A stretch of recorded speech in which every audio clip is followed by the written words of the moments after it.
শুভ সকাল বন্ধুরা, তোমরা সবাই কেমন আছো? আশা করছি সবাই খুব ভালো আছো আর আমিও ভালো আছি। তো কালকে ভিডিওতে তোমাদেরকে বলেছিলাম যে আমার বরের ইচ্ছা ঘরটা রং করবে, তো সেই জন্য দেখো সব বের করে রেখেছি। আর আমার এইটুকু বারান্দা ছাড়া জায়গা নেই, তো ঠাকুরের সিংহাসনটা ওখানেই রাখলাম।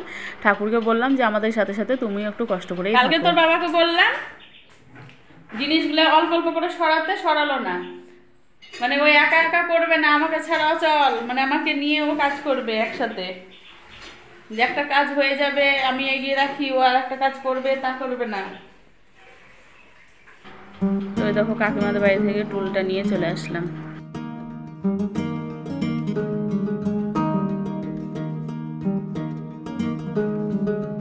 শাড়িতে দেখি একটু সরো তো।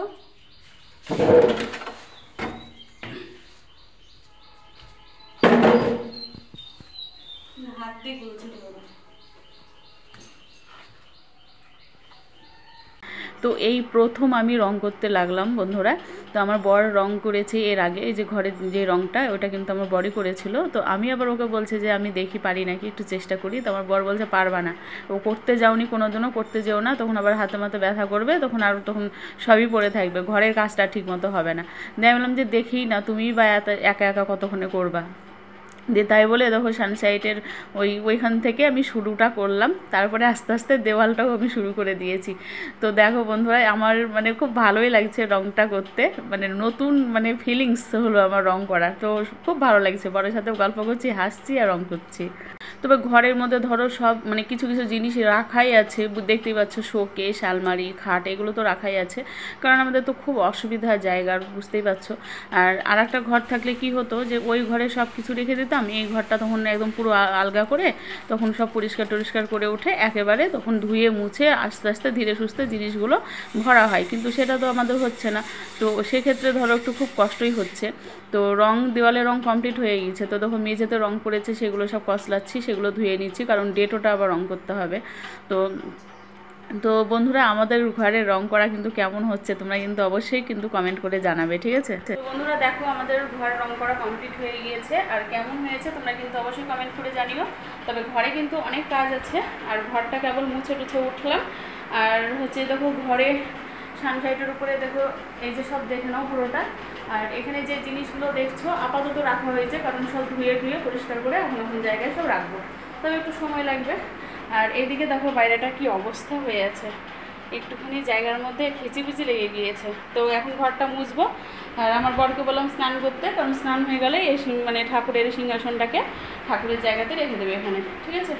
তো চলো, সেই ভোর 5টা থেকে কাজ করছি, তাড়াতাড়ি করবো বলে, কারণ একটা ঘরে বুঝতেই পারছো হচ্ছে, কারণ ঘর রং করতে হবে, গুছাতে হবে, আবার ধুতে হবে, মানে জিনিস রাখতে হবে, আবার আমরা থাকবো। তো সেই জন্য ভোর 5টা থেকে শুরু করে দিয়েছি। তো চলো এখন রাখছি, পরে আবার আসছি। তো স্নান করে উঠলাম 5:30টার সময়, আর সিংহাসনটা দেখো প্রচণ্ড পরিমাণে ধুলো পড়ে গিয়েছিল, নোংরা তো হবেই তাই না, একটুখানি জায়গার মধ্যে ওটা রাখা ছিল, আর তাতে ধরো দেওয়াল ঘষা হয়েছিল, সেই সব টুলোগুলো সব উড়ে পড়েছে। তো সিংহাসনটা সুন্দর করে আমি ভালো করে সব মুছে নিচ্ছি, না হলে ধরো আমি পুজো করতে পারবো না, আর ভালোও লাগবে না ঠাকুরের জায়গাটা নোংরা হয়ে থাকলে। তো সেই জন্য সব পরিষ্কার করছি, আর ঠাকুরগুলোকে আমি মুছে নিয়েছি, মানে ওইটাও তোমাদেরকে দেখানো হয়নি। তো ঠাকুরগুলোকে সুন্দর করে ভালো করে মুছে নিয়েছি, ভেতরগুলো দিয়ে, তারপরে আমি টাইরেগুলো সব ভালো করে মুছছি। তো যেহেতু সন্ধ্যা লেগেই আসছে, আমি দেখছি যে 5:30টার দিকে তো স্নান করে উঠলাম, তো সিংহাসনটা মুছবো, মুছে টুছে, আর পুজোটাও করা হয়নি, পুজো কখন করব, তো সেই জন্য একেবারে সন্ধ্যাও জ্বালানো হয়ে যাবে, পুজোও দেওয়া হয়ে যাবে। তো আমি সকালবেলায় সব ফুল টুল এনেছি, তো সেই ফুল টুলগুলো এখনই দিয়ে দেবো ঠাকুরকে। তো কিছু করার নেই, তাছাড়া ঠাকুরকে বলেছি যে আমাদের সাথে সাথে তুমিও একটু কষ্ট করো, কারণ তুমি যেমনভাবে রেখেছো তেমনভাবেই আছি, ঠিক। তো বন্ধুরা, পুজো তো হয়ে গেল, আর পুজো সন্ধ্যা একসাথেই দেওয়া হয়ে গেল, কারণ গোটা দুপুর তো সময় হলো না, আর কি করেই বা হবে, তাই না? তো স্নান করে উঠলাম তখন 5:30। তো আমি ভেবেছিলাম যে 5:30টার সময় স্নান করে উঠে সিংহাসনটাকে পরিষ্কার করব, দিয়ে একেবারে সন্ধ্যাও জ্বেলে নেব আর পুজোও দিয়ে নেব। তো হয়ে গেল। আর এ দেখো বিছানার চাদরটা এখনও করা হয়নি, মানে বিছানাটা এখনও পাতা হয়নি, বিছানাটা পাততে হবে। আর হচ্ছে টুকিটাকি অনেক কাজই আছে। এবার একটা ঘরের মধ্যে বুঝতেই পারছো, একটা ঘরের মধ্যে জিনিসপত্র, আবার এদিকে রং করা, কি নোংরা হয়েছিল, মানে কি বলবো তোমাদেরকে। আর প্রচুর পরিমাণে জল লেগেছে, ঠিক আছে, মোছা থেকে, তারপরে ঝাঁটা দিয়ে ধোয়া থেকে, মানে কঠিন অবস্থা। আর দেখো এখন মানে বাইরেটা শুধু বাকি থাকলো, বাইরেটা বলতে বেশি হবে না, একটুখানি এই যে এইগুলো, এই যে এইসব দেওয়ালগুলো, ঠিক আছে, বেশি না, একটুখানি। তো এইটুকু বাকি থাকলো, এটুকু মনে হয় কালকে করবে যত সম্ভব। আর এই দেখো আমার বরের বন্ধু বাড়িতে বারুন বানিয়েছিল, তো আজকে বিকেলবেলাতে আবার দিয়ে গেল একটা বারুন, মানে ও নিজেই বানিয়েছিল বারুন, দিয়েও দিয়ে গেল। আর এই দেখো সিঁড়ির উপরে দেখো অবস্থাটা কি, এমন অবস্থা হয়ে আছে। তো আমার আর ক্ষমতা নেই আজকে পরিষ্কার করার, কারণ আমার শরীর একেবারে ক্লান্ত। তার উপর আবার এখন রুটি ভাজবো, রুটি ভেজে মানে চাটা খেয়ে আবার শাখা নিয়ে বসতে হবে। আমার সত্যি ভালো লাগছে না, একটু ইচ্ছা করছে না জানো। তো আবার শাখা নিয়ে বসতে হবে, কারণ কালকে অনেকগুলো শাখা দিয়ে গিয়েছে রং করার জন্য।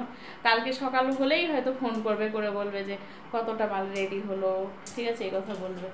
তো যাই হোক বন্ধুরা, আজকে আমি ভিডিওটা এখানেই শেষ করছি। আর হ্যাঁ দেখো আমি সন্ধ্যা জ্বেলেছি, মানে ঠাকুরের এখনও ভোগ এখনও তোলা হয়নি। দেখো আমার পুজো দেওয়া হয়ে গেছে, প্লাস সন্ধ্যা জ্বালানো হয়ে গিয়েছে, আর ঠাকুরের ভোগটা নামাবো। তো বন্ধুরা ভিডিওটা আজকের মতো এখানেই শেষ করলাম, আবার দেখাবে নেক্সট একটা ভিডিওতে। আর আমাদের ঘর রং করা কেমন হয়েছে তোমরা কিন্তু অবশ্যই কিন্তু কমেন্ট করে জানাবে, ঠিক আছে? আমি কিন্তু কমেন্টের আশায় থাকবো। তাহলে আজকের মতো টাটা।